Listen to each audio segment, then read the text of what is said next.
David Carvalho was a man shaped by success, but also by solitude. From an early age, his life had been directed by goals, numbers, and contracts. He knew no other way of living except by chasing results and accumulating achievements. His schedule was filled with multi-million-dollar meetings, luxurious dinners, and international trips. On the surface, he seemed to have it all, but in the quiet of his nights alone in his mansion, a void screamed within him. Each accomplishment seemed to amplify the echo of that emptiness, reminding him that something essential was missing. On a cold night, while driving his luxury car through the city streets, David caught sight of something he never expected would mark his life. A young woman huddled under a canopy, clutching a tattered blanket to shield herself from the biting cold. The contrast between the warmth and comfort of his car and the vulnerability of that figure struck him hard. There was something in her gaze that held him captive. It wasn't just sadness or fatigue, but a peculiar blend of despair and strength. It was as if she was still fighting, even though life had stripped everything from her. At the next intersection, as the traffic light changed, he hesitated. The world around him seemed to accelerate, but something inside him froze. Who was she? How had someone so young ended up there? The honks behind him yanked him back to reality, forcing him to move on. Yet the image of the woman lingered in his mind. In the days that followed, she occupied his thoughts like an insistent shadow. Driven by an unease he couldn't quite comprehend, David decided to retrace that route. The second time, he found the woman again in the same spot, as if time had stopped for her. He parked the car and hesitantly got out. The woman watched him with suspicion, her eyes narrow from years of defending herself against the worst. As he approached, he extended a bag of food, but his offer was met with coldness. "I don't need charity," she replied, her voice hoarse and weary. But her stomach betrayed her, growling loudly enough to embarrass her. She accepted the food, though still eyeing him warily. David wasn't sure why he was there. Perhaps it was guilt, or maybe curiosity. But something about the woman made him want to come back. And he did, night after night. Each encounter was a small puzzle, a chance to understand who she was and how she had come to be in that situation. Gradually, Clara, as she was named, began to lower her guard. Still, her suspicion was almost palpable, a reflection of years spent living on the streets, where no one did anything without a hidden motive. Clara was not an easy person to approach. Her sharp humor and curt responses tested David's patience. She seemed to want to push him away, as if fearing that any bond could lead to yet another disappointment in her life. But David didn't give up. Instead, he saw something in Clara that even she seemed unable to recognize, an almost indomitable inner strength. Behind her fragile appearance and tired eyes lay a woman who hadn't completely given up, even though she teetered on the edge of doing so. As the nights passed, David began to realize that Clara was not just a victim of circumstance, but also a survivor. Her story, told in fragments and silences, was marked by unimaginable losses. A series of tragedies had thrown her into the streets, where she discovered what it meant to be ignored, judged, and dehumanized. Yet she remained there, facing each day with the courage of someone who had nothing left to lose. David, who had always prided himself on being a strategic thinker, started to sense that he was venturing into unknown territory. He had no plan and no idea where this would lead him. What he did know was that, for the first time in years, he felt something that went beyond the apathy that had accompanied him. Clara made him question everything he believed about success, wealth, and happiness. One night,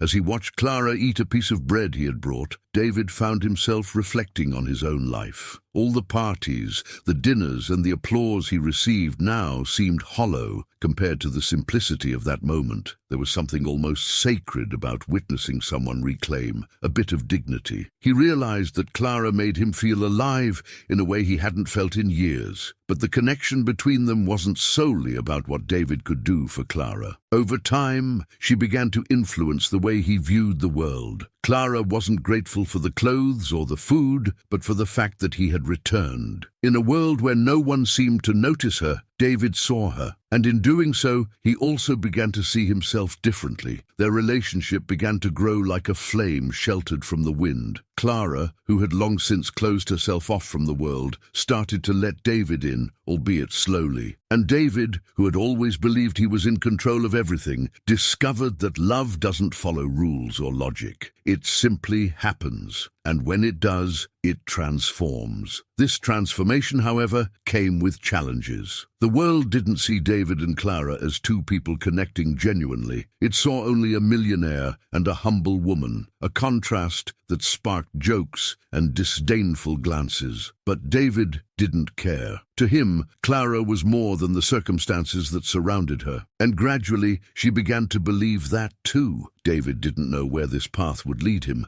but for the first time in a long time, he didn't care. All that mattered was continuing to return, night after night, to find Clara. And while the world outside continued to ignore the woman under the canopy, David was discovering that love, in its purest form, is what gives life meaning. When Clara revealed that she was pregnant, David's world tilted. He, a man who had always controlled every detail of his life, found himself facing something he could neither predict nor plan for. The news came during one of their conversations under the canopy, a moment of apparent calm that was interrupted by a whirlwind of emotions. Clara didn't deliver the news as a celebration, but as a burden. Her tone carried fear, shame, and the certainty that he would leave her after that revelation. "I don't expect you to stay," she said, trying to hide the tremor in her voice. But to her surprise, David didn't back away. David stood still for a moment, as if processing the news in slow motion. The idea of being a father, something that had never concretely crossed his mind, was now undeniably present. He looked at Clara, so vulnerable, yet so determined, and knew there was no way he could abandon her now. "I'm here," he said simply, and those words, though few, carried a promise he was not willing to break. From that moment on, the two embarked on a journey neither of them could have predicted. For Clara, pregnancy was both a gift and a test. Having spent years believing that life had taken everything from her,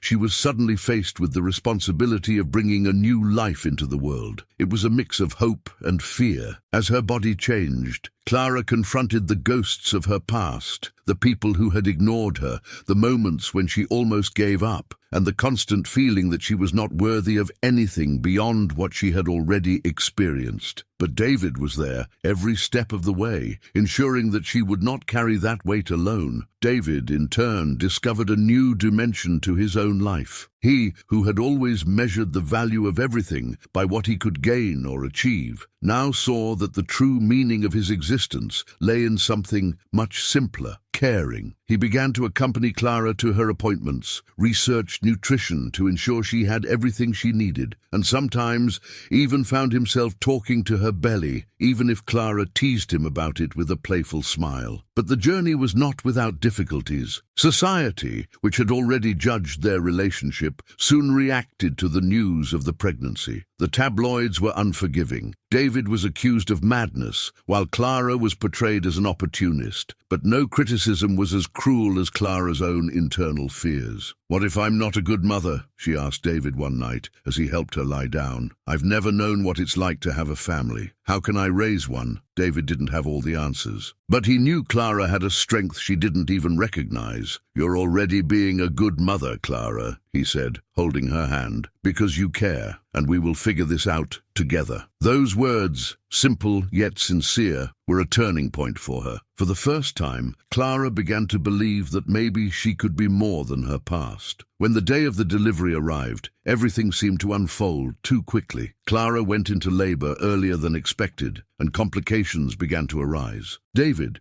who had always remained calm in high-pressure situations, felt powerless watching her struggle. The hospital corridors, the beeping machines, the sound of rushed instructions from the doctors, all of it felt like a blur. But amidst the chaos, David stayed by Clara's side, holding her hand and repeating that she was stronger than any challenge. Finally, the faint cry of Lucas echoed through the delivery room. He had arrived in the world small and fragile, yet with a presence that seemed to fill the space. Clara, exhausted and still under the care of the doctors, could barely hold her son before he was rushed to the neonatal ICU. David, still holding her hand, promised, "He will be okay, Clara. Our son is a fighter, just like you." The following days were an emotional roller coaster. Lucas, with his tiny and fragile appearance, was surrounded by machines and nurses monitoring his every breath. David split his time between Clara's room, who was still recovering, and the ICU, where he spent hours watching the baby through the glass window. Sometimes he caught himself talking to Lucas through the glass, promising that they would be the best family he could have. Clara, on the other hand, was facing an internal battle as she recovered. She desperately wanted to be by Lucas's side, but still felt weak and, more importantly, insecure. "What if I'm not enough for him?" she asked David, tears silently streaming down her face. "What if he deserves something better than me?" David had never felt more certain about anything in his life than he did in that moment. He leaned in and held Clara's face, looking directly into her eyes. "You are more than enough, Clara. You are his mother, and no one can be better for him than you. He needs you, and so do I." Those words, spoken with such conviction, began to change something in Clara. For the first time, she started to see herself as David saw her, not as a woman broken by her past, but as a mother ready to fight for her child's future. When she was finally cleared to visit Lucas in the ICU, Clara held him for the first time, and something profound changed within her. That tiny being, so dependent and so full of life, was a part of her, proof that her story was still being written. The arrival of Lucas not only changed David and Clara's lives, but solidified their connection. It no longer mattered what the world said or how they were judged. They were a family now, and that was the only thing that mattered. As Lucas grew and faced the challenges of being a premature baby, David and Clara faced their own as parents. Every victory, no matter how small, was celebrated with the intensity of a monumental achievement. Lucas's birth brought Clara and David the greatest lesson of their lives. Family is not about perfection, but about unconditional love, patience, and the willingness to face whatever comes together. And so, in the early days of Lucas's life, the new Cavallo family began to build a story that was not perfect, but genuine, and that was all they needed. David Cavallo was a name that resonated with power and prestige. His success in business was indisputable,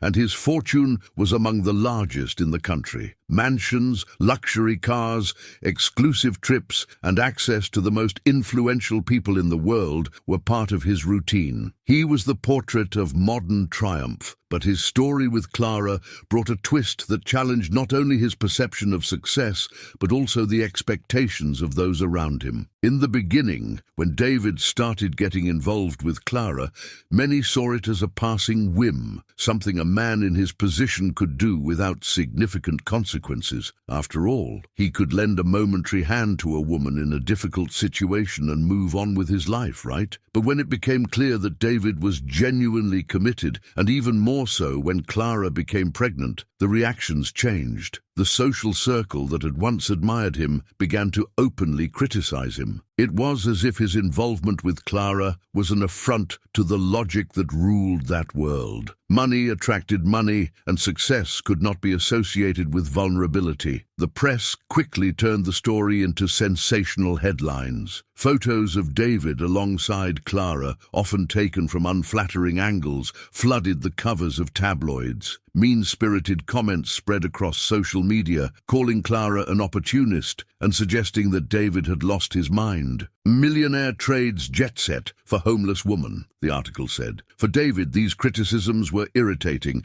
but they didn't shake his determination. For Clara, however, they were painful. Each word seemed to confirm her deepest fears, that she would never be accepted in that world, that she wasn't good enough. David, noticing the impact this had on her, made a decision. He began to distance himself from certain social circles and set clear boundaries on professional interactions decisions that threatened to invade his personal life. When questioned about his relationship with Clara at events or meetings, he was direct and firm. "My personal life is not open for debate. Let's focus on what matters." This stance annoyed many, but it also earned him the respect of some who admired his courage to defend what he believed in. But it wasn't just society that was at play. David himself was undergoing an internal transformation. Before Clara, he believed that his wealth was the pinnacle of what he could achieve. He saw money as a measure of success, the answer to any problem. However, upon meeting Clara, he began to realize the limitations of that belief. Money hadn't filled the void in his life.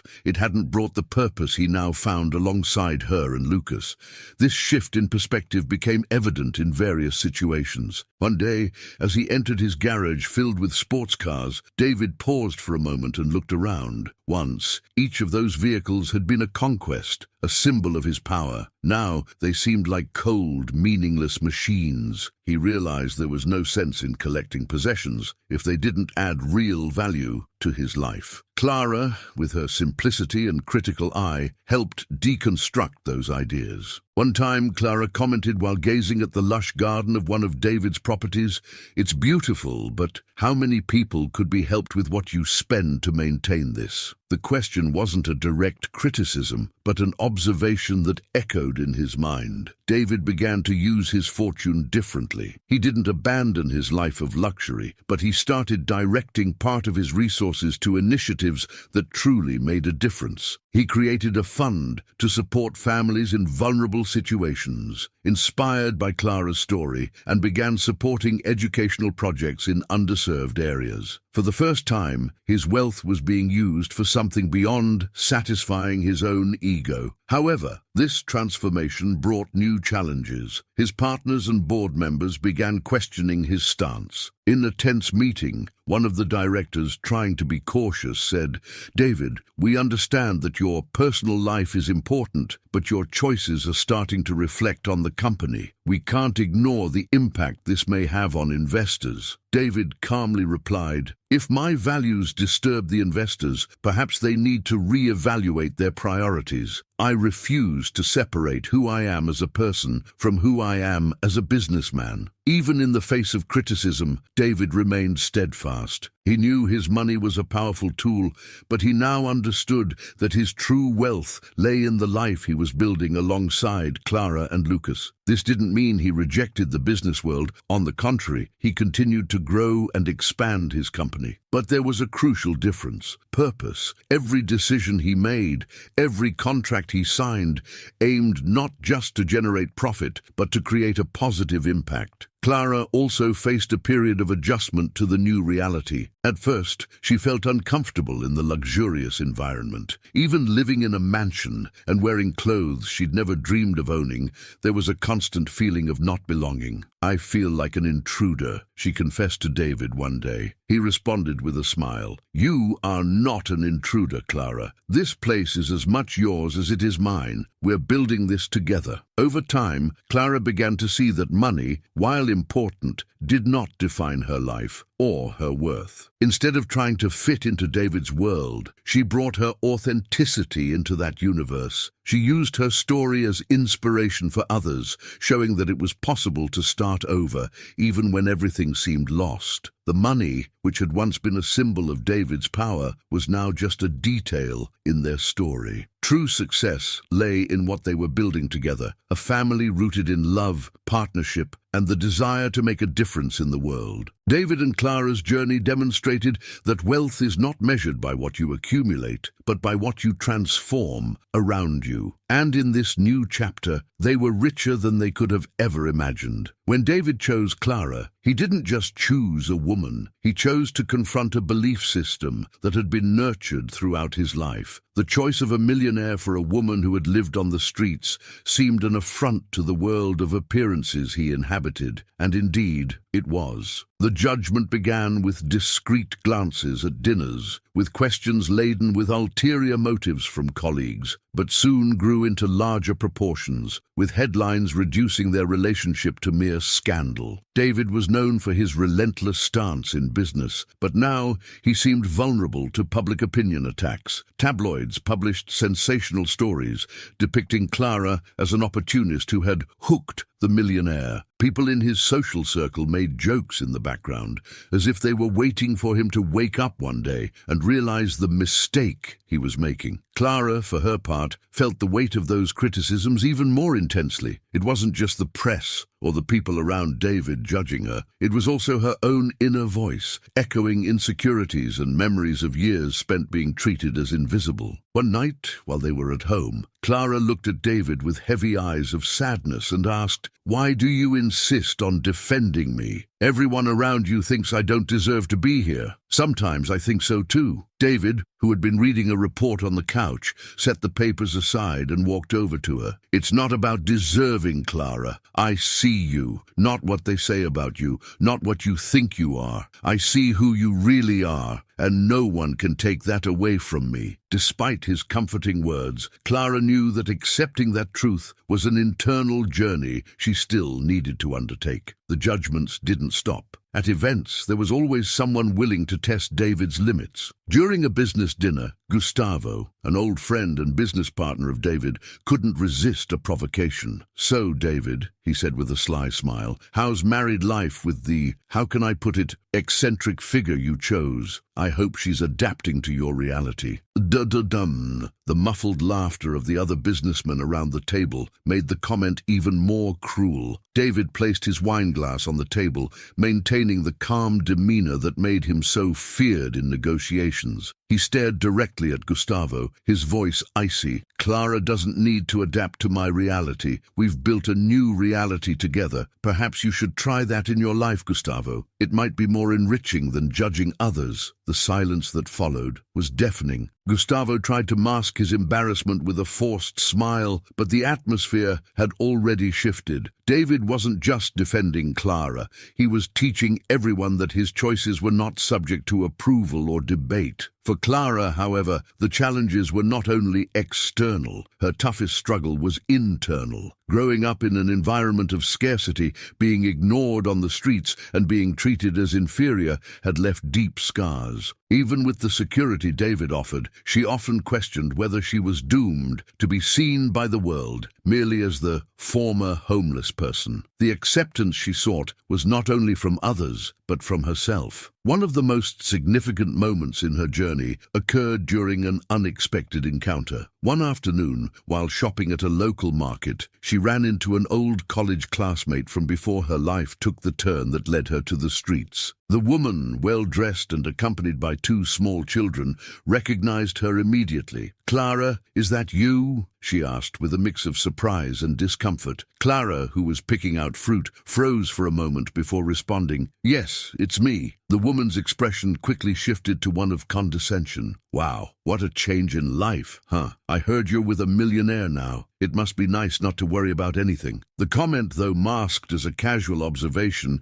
carried judgment. Clara, who usually recoiled from such situations, looked the woman in the eyes and calmly replied, "Change in life, yes, but the worries never end. Thankfully, now I have someone to face them with." The tone of her voice was neither aggressive nor submissive, but firm, and it surprised both her and the woman. For the first time, Clara felt she didn't have to justify who she was or where she stood. As time passed, the relationship between David and Clara evolved from resisting judgment to something deeper, genuine acceptance. Clara began to realize that her worth was not defined by others' opinions or her past, but by the present she was building. She understood that people would always have something to say, and she couldn't control that. What she could control was how she viewed herself and how that perception shaped her life. David also learned important lessons during this time. He who had once cared deeply about maintaining a flawless image for his partners and the market,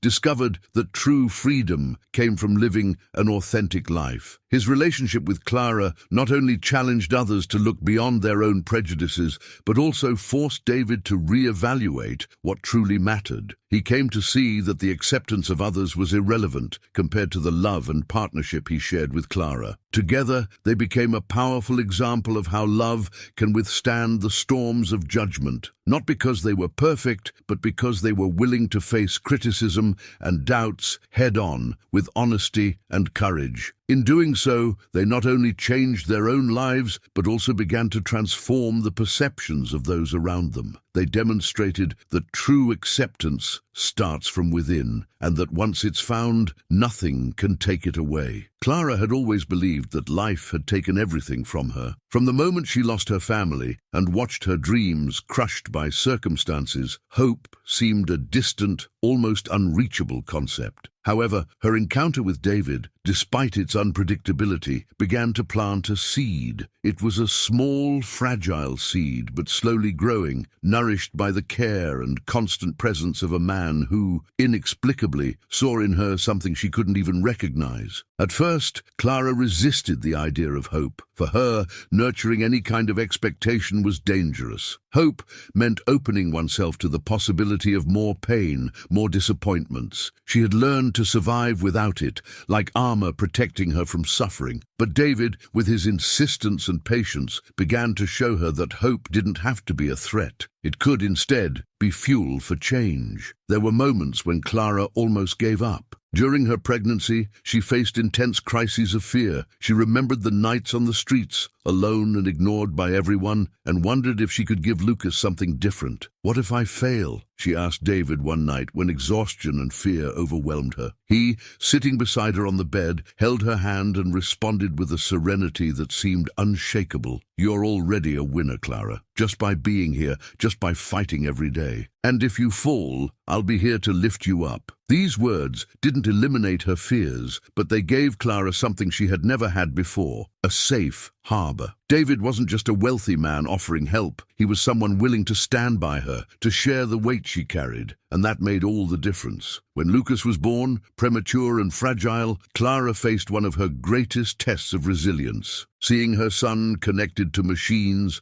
fighting for his life, was a cruel reminder of how relentless life could be. Yet, at the same time, each small progress Lucas made was a victory, a breath of hope that strengthened both Clara and David. They spent nights by the incubator, speaking softly to him, holding his tiny hand whenever possible. Clara, who had once doubted her own strength, discovered she was capable of enduring much more than she had imagined. Lucas became a symbol of resilience for Clara and David. He was small, but strong. Each day he spent in the NICU was proof that the struggle was worth it. For Clara, watching him overcome challenges was like looking at a version of herself she had forgotten. Someone who, even in the face of adversity, still had the strength to continue. Clara's resilience was not just about endurance. It was also about learning to allow herself to dream again. After Lucas was discharged from the hospital, Clara began to get more actively involved in his education and well-being. Small moments like teaching Lucas how to hold a pencil or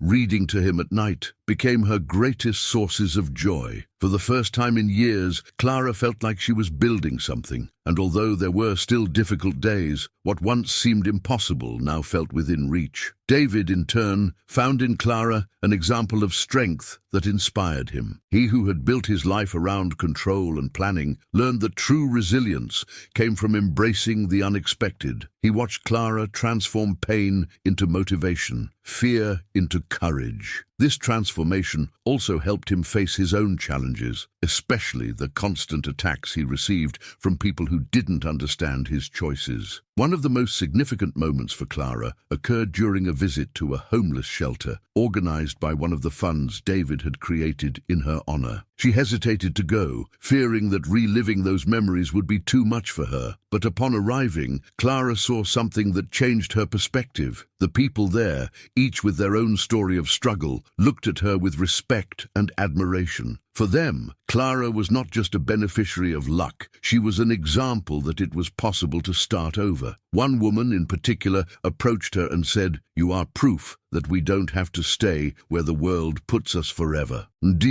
These words stayed with Clara for days. They not only reinforced her own strength, but also helped her realize that her story had a greater purpose. She began to get more actively involved with David's initiatives, sharing her story and helping other women who, like her, had lost hope. Each time she saw someone find strength in her words, Clara felt she was giving back what she had received. Clara and David's journey was not easy. There were days when doubts resurfaced, when the world's judgments felt too loud, but they learned to find strength in each other, and more importantly, within themselves. Clara, who once viewed hope as a risk, now saw it as an ally. And David, who had previously measured his life by concrete results, learned that true resilience lay in the ability to keep going, even when the path was uncertain. Together, they showed that resilience is not about never falling, but about rising each time, stronger and more determined. And above all, they demonstrated that hope, when shared, can transform not just one life, but many. As they walked side by side, Clara and David knew that, regardless of what the future held, they were ready to face it, because after all, they had already overcome the impossible. Lucas had always been a special child. From the beginning, his arrival into the world represented a triumph against all odds,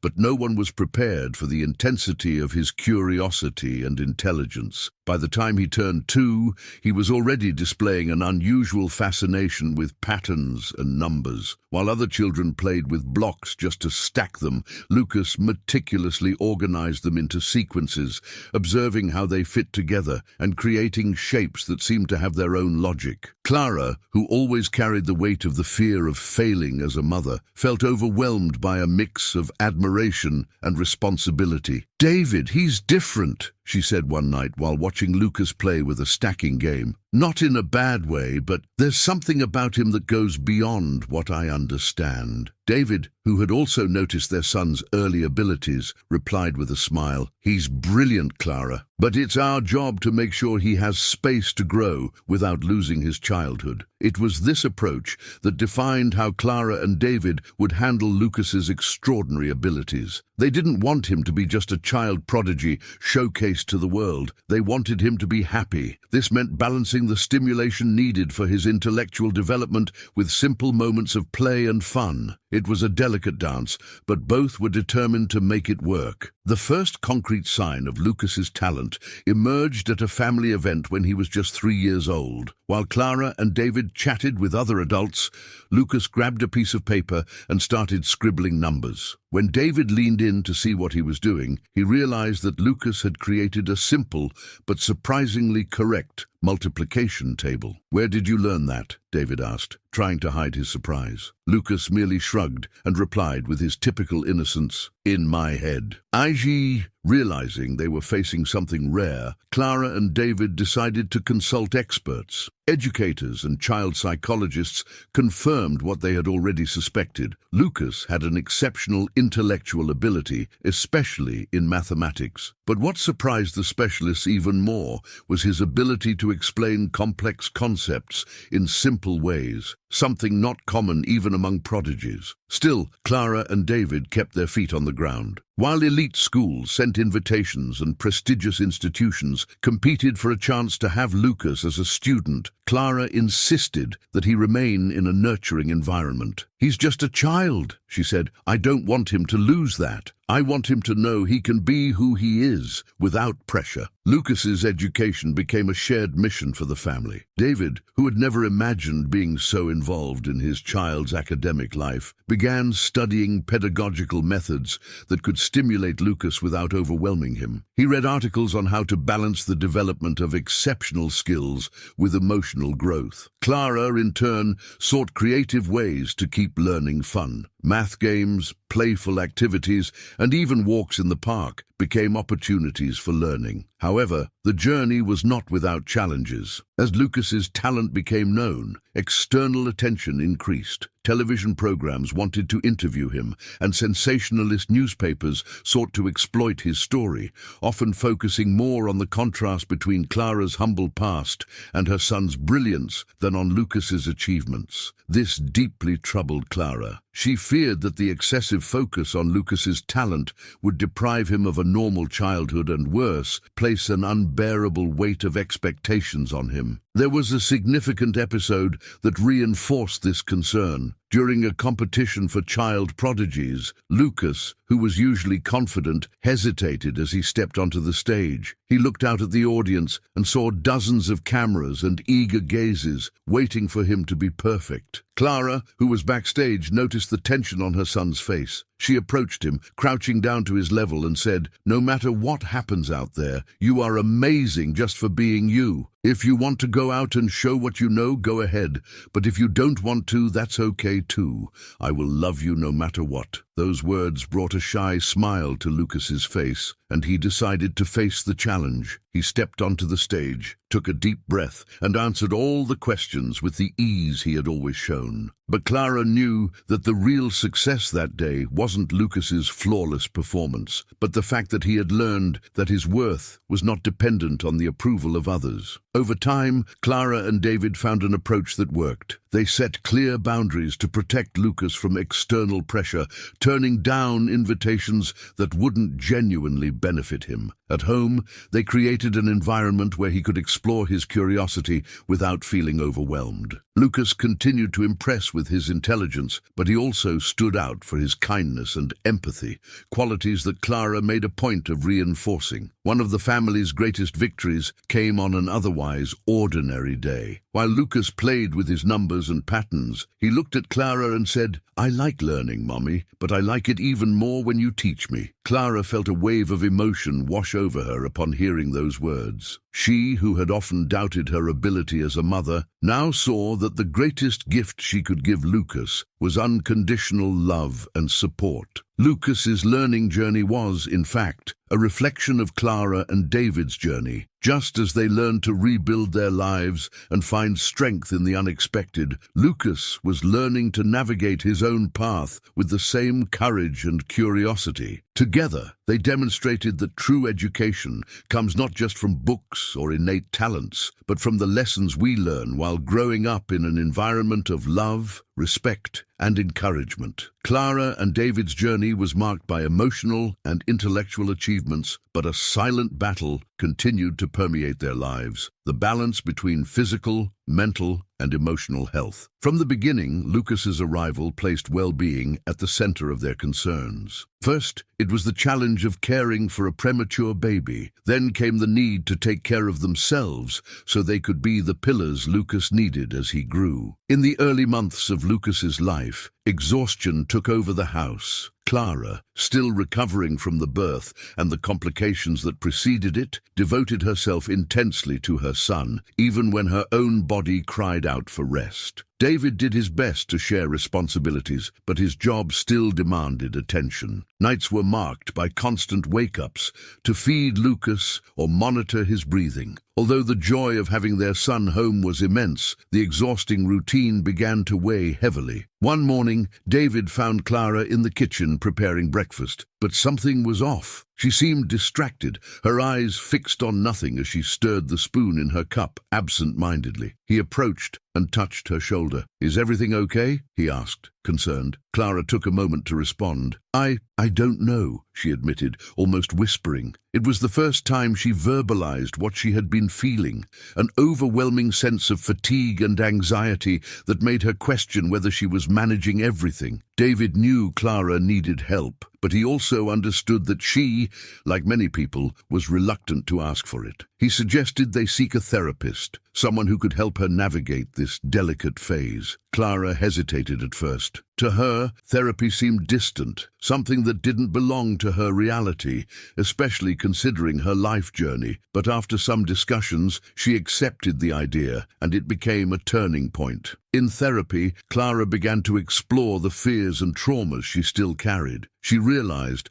that the weight of the past didn't have to define her future. "I always thought I had to be strong all the time," she said in a session. "But maybe being strong also means knowing when to ask for help." And this realization changed how she approached motherhood and life in general. She learned to carve out moments for herself, whether to read a book, take a walk, or simply breathe deeply and reconnect with who she was outside of daily demands. David, in turn, also began to reflect on his own mental health. He, who had always been known for his resilience in business, recognized that the constant pressure of being a provider and protector was starting to affect him. He began to set clearer boundaries in his professional life, delegating more responsibilities and reserving time for his family. "I want to be present, Clara," he said one night as they talked after putting Lucas to bed.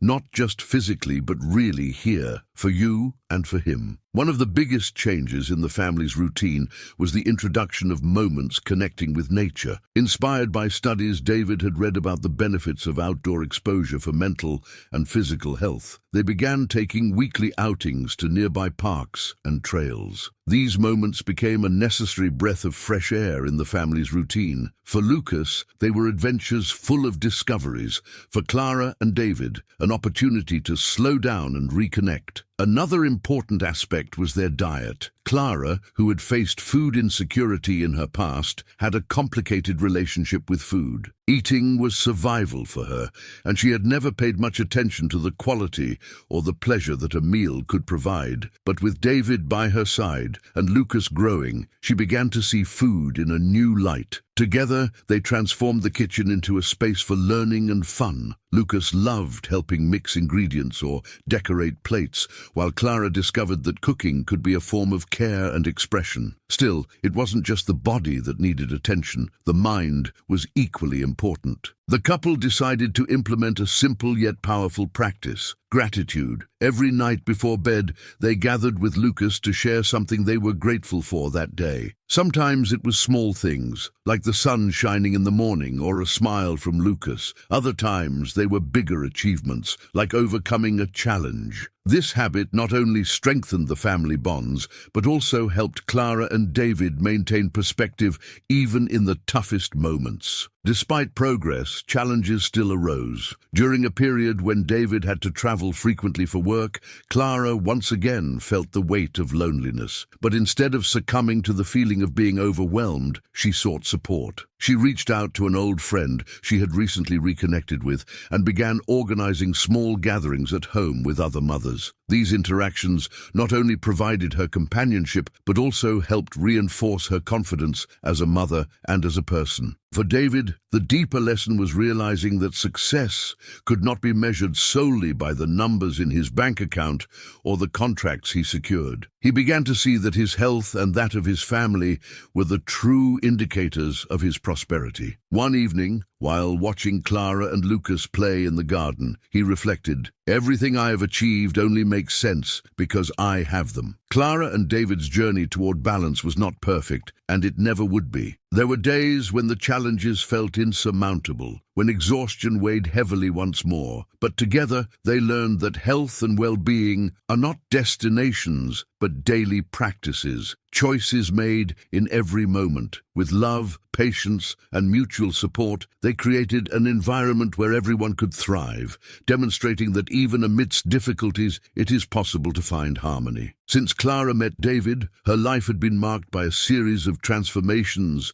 that were as profound as they were unexpected. But at the center of all these changes was something intangible that guided them both: faith. This was not merely about religious beliefs, but a greater trust in what could not be explained, a sense of purpose that transcended the material and the tangible. Despite their vastly different backgrounds, both found in spirituality an anchor that kept them steady amid storms. For Clara, faith had been her last companion during the darkest moments. When she lived on the streets, many nights she would gaze at the sky and wonder if there was still something or someone listening to her prayers. "If there's a reason for all this, show me," she would whisper to the stars, even when her hope seemed as small as the flicker of a candle about to go out. Each new dawn, even without clear answers, she got up and moved forward, believing that somehow her struggle had a purpose. David, on the other hand, came from a world where faith was a distant idea. For him, things were acquired, planned, and measured. There was no space for what could not be controlled. But upon meeting Clara, he began to question his own certainties. How could someone who had lost so much continue moving forward? How did she maintain that sparkle in her eyes, even when the world seemed to have forgotten her? Clara's spirituality, so different from David's pragmatic logic, began to intrigue him. The most evident change in David occurred when Lucas was born. The moment he heard his son's first cry was a turning point. Sitting beside Clara, holding her hand as she rested, he looked at Lucas, so small, so fragile, and felt something he could not explain. It was not just love, it was a sense of reverence for life, something that transcended his understanding. He began to realize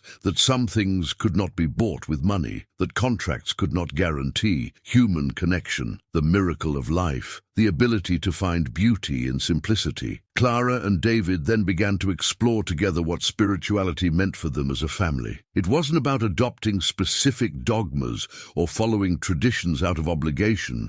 It was about creating moments of connection with something greater. On Sundays, they set aside time to gather with Lucas and share reflections on gratitude. It was a simple practice. Each person would mention what they were grateful for during the past week. Lucas, with his innocence, often mentioned things like Mommy's cake or the sun in the park. For Clara, it was an opportunity to remember how the simplest things were, in fact, the most precious. A particularly significant moment occurred during a trip they took to a small town in the countryside. David had insisted that Clara take a few days off, and they chose a place far from the city's noise. During a morning walk, Clara stopped to take in the landscape. Mountains in the distance, fields covered in dew, the sound of birds filling the silence. Tears began to stream down her face. David, concerned, asked if something was wrong. "No," she replied, smiling through her tears. "It's just that, for so long, I thought I would never see anything like this. I thought I would never have a life that would allow me to feel peace." He embraced her, and they stood there in silence, sharing that moment of gratitude. For Lucas, spirituality was something he absorbed naturally in the loving environment that Clara and David created. He didn't understand the more complex concepts, but he felt what his parents conveyed. One night, as Clara was putting him to bed, he asked, "Mommy, who gave me my good brain?" Clara laughed at the simplicity of the question and replied, "Maybe God, maybe the universe. But what's important is that you use it to do good things." Lucas thought for a moment and said, "Then I want to use my brain to help people, just like you and Daddy do." Those words lingered with Clara as a reminder of the impact the spiritual environment they were creating had on their son. Yet Clara and David's faith was tested countless times. When they faced complications during Clara's pregnancy, when Lucas had to fight for survival in his first days of life, and even in moments when they faced judgment from the world, they both clung to the idea that there was a greater purpose in all of it. Even when they didn't have all the answers, they chose to believe they were on the right path. Over the years, spirituality became the thread that connected the simplest moments to the most extraordinary in the family's life. It was not something they imposed or boasted about, but something they lived through small actions. In a tight hug after a difficult day, in a silent prayer before an important decision, or in the way they celebrated Lucas's achievements without losing sight of the lessons of humility. Clara, who had learned to cherish each day as a gift, taught Lucas the importance of being grateful, no matter what happened. "We won't always have everything we want," she told him, "but we can always find something to be thankful for." And Lucas, with his infinite curiosity, absorbed those words like seeds that germinated in his mind. For David, spirituality was not something he sought to fully understand.